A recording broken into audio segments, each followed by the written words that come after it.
Hello, and welcome back to Humanity First. Today I wanted to discuss two areas where the growth and capabilities of artificial intelligence has begun to have real impact on the world. It's like that old saying, a rising tide lifts all boats. The same sort of principle applies here as well. As these models grow more capable, they begin to impact everything. They leave their own domain and begin to affect other domains. And we're seeing that here. Artificial intelligence, by its nature, it is creating another type of mind in the world. And the more powerful that technology becomes, the more our world will fundamentally change. So, the first area that I wanted to talk about is in economics. So, there has been large scale effects on the stock market.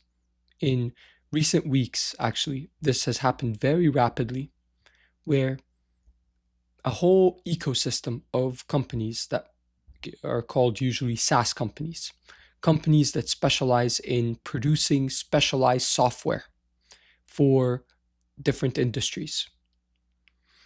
So that includes, for example, a company that produces software that would be used by medical professionals, so like in hospitals or clinics. It includes companies that can produce software that is meant for law, for finance. There are all these vendor software providers that sell a license to some piece of software that they wrote to a company or a business for some to do some specialized task. And there were a few actually shocks to those companies that caused rapid sell-offs. The most recent was a shock that hit IBM, where I think they have lost something like 13% of their valuation very rapidly. And I think net over the last year, they've lost something like 25% of their valuation. And IBM is also, they don't just do, they're not only a SaaS company, they're still big, especially for like mainframe computers, which are kind of going out of style a little bit. But they're also like can be considered a SaaS company, and they were hit by this wave has spread to them as well, and they've lost a large part of their valuation.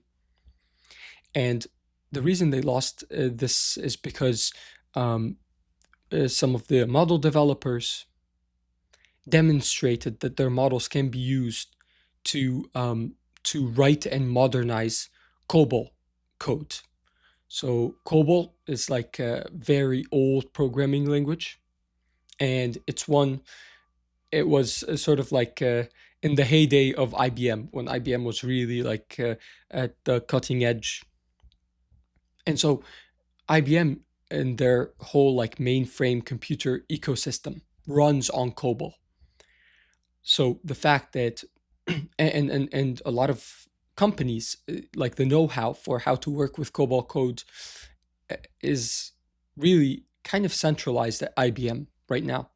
So if you and so if you are working like say in a banks, a lot of their older code that manages critical part of the infrastructure, like for example transactions, like making sure that all the transactions are validated and are added properly to like a general ledger that tracks who has given money to who. All of that is still like written in COBOL. And usually if there's an issue, you are kind of forced to seek out help from IBM, because they are generally, you won't have people in your own private company in your own company that would be too familiar with this older code. And it locks you into the ecosystem that IBM has with their old mainframe computers. But with this now recent advance, that is no longer the case. And so that is now, the effects of that are being reflected in the valuation of IBM.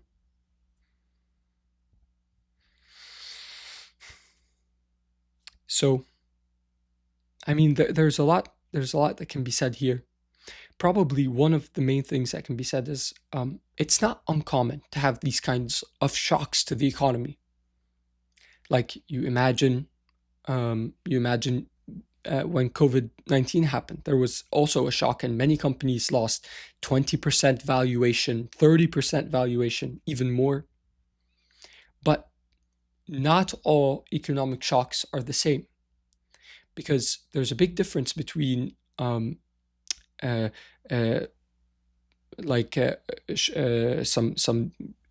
drop in the valuation of companies that is recoverable versus a drop that is permanent. And I think the big important thing about these recent downturns in SaaS companies is that it really is, it's not so much that this is like just trader volatility. It's that a sector is actually shrinking. And the model providers, the models are now good enough that really there is less need for a SaaS industry. So this is a real transformation in the economy. It's not like, for example, the housing crisis, where the price of houses sharply went down, but humans need houses. They will always need houses. And so you knew that the sector of housing as a whole would continue. So the prices go down and eventually they'll climb up again. But in this case, this is probably actually a sector that is in the process of dying.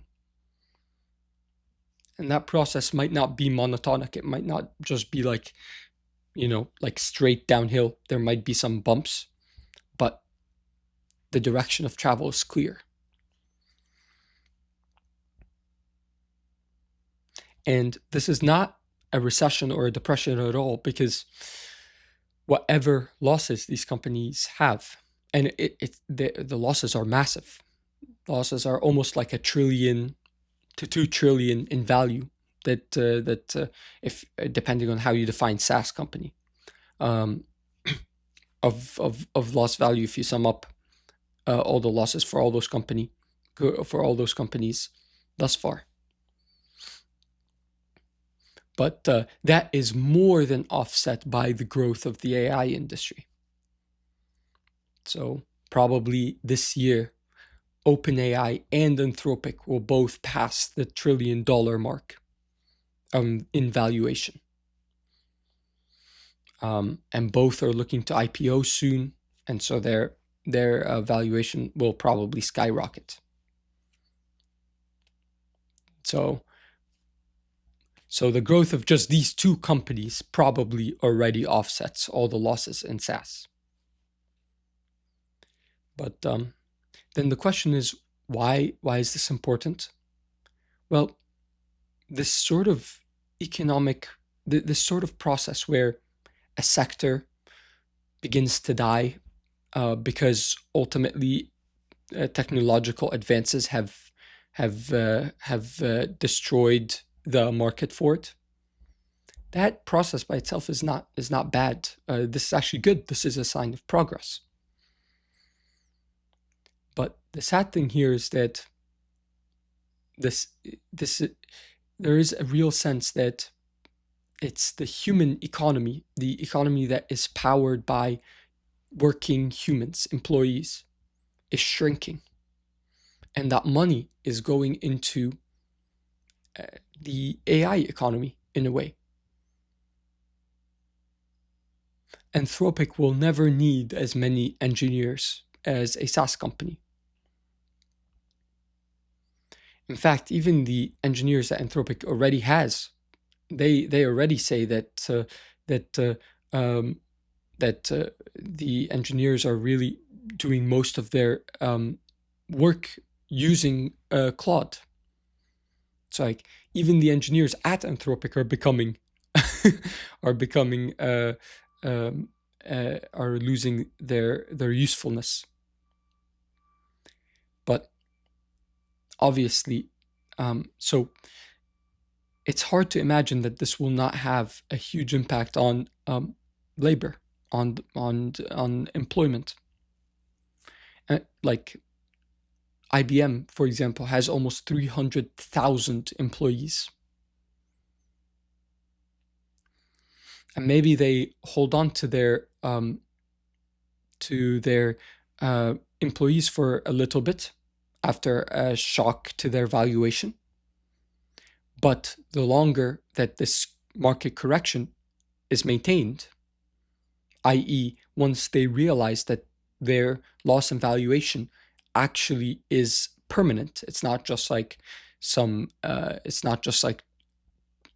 market turbulence, that it is a actual change in their value in the economy that is being reflected by the market, then it's like a law of nature that mass firings must begin. So, and ultimately, I suppose what to watch for there would be their revenue. So, this loss in valuation prefaces a loss in revenue, and that will likely trigger a reduction of the workforce so that they could balance the books. And they'll have all the more incentive to do that, because if you have the valuation goes down and the revenue goes down, investors begin to panic. And so a company comes under enormous pressure to reduce their costs to reassure investors. And reducing costs, one of the fastest and easiest way to do that is just to reduce headcount at a company. So that's what we have coming down the tube on that front. And ultimately, if this technology continues to advance, this is only the beginning. We'll have like industry by industry. We'll have whole sectors that have existed now for ever since the start of the internet, that started with the growth of the internet, and even before that, like for example, the cybersecurity industry. There's that whole industry, and now like the most recent models are really good at identifying like vulnerabilities in code and fixing them. So whole companies are effectively becoming totally useless, are being replaced by models.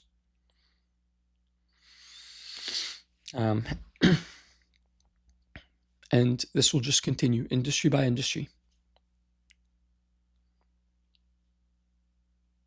So that's, I guess, one story that I wanted to talk about. The other one, it's a story that happened a little while ago, and by a little while ago, I mean like 2 weeks ago. It's not that long ago, but it was actually in theoretical physics, and it had a moment that is sort of similar to the moment with the Urdus problem, where this open mathematical problem was actually effectively solved by GPT. This was a similar thing that GPT essentially helped with solving a problem in theoretical physics, where it proposed a solution to some interaction between gluons.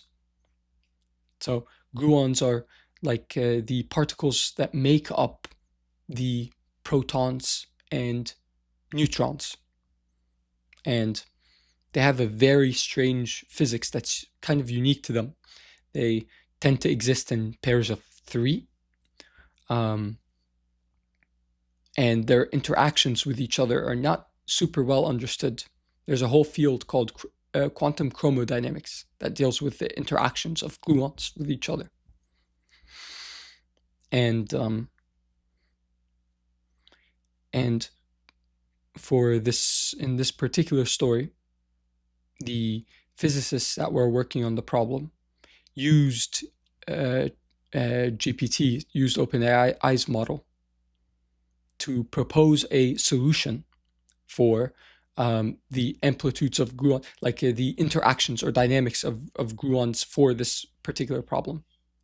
And that result was then validated using an internal model at OpenAI, and was validated by the physicists themselves, and was published. And so again, this is like another milestone along the way to that we achieve as a natural byproduct of artificial intelligence growing in power and capability. Not necessarily as significant as what has been accomplished in mathematics, where it was almost a problem was solved more or less end-to-end by a machine.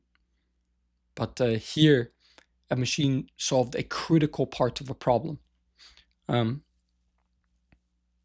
meaningfully contributed to and helped researchers find an answer. So, yet another area where you can see a kind of human displacement.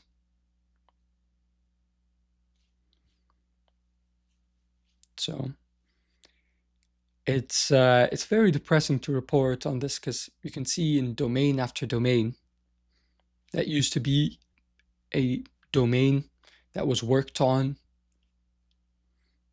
It was the exclusive. It was it was exclusively dominated by humans. That is slipping out of humanity's hands. And everyone is happy because the machines are better at it. But then the problem is, what is the point of having us around? That we are making ourselves replaceable. And obviously that is a kind of blindness. I mentioned before, like, ultimately this is like a quest for comfort. It's hard to rack your brain to work on a problem and to come up with the solution. Much easier to just ask your machine to do it.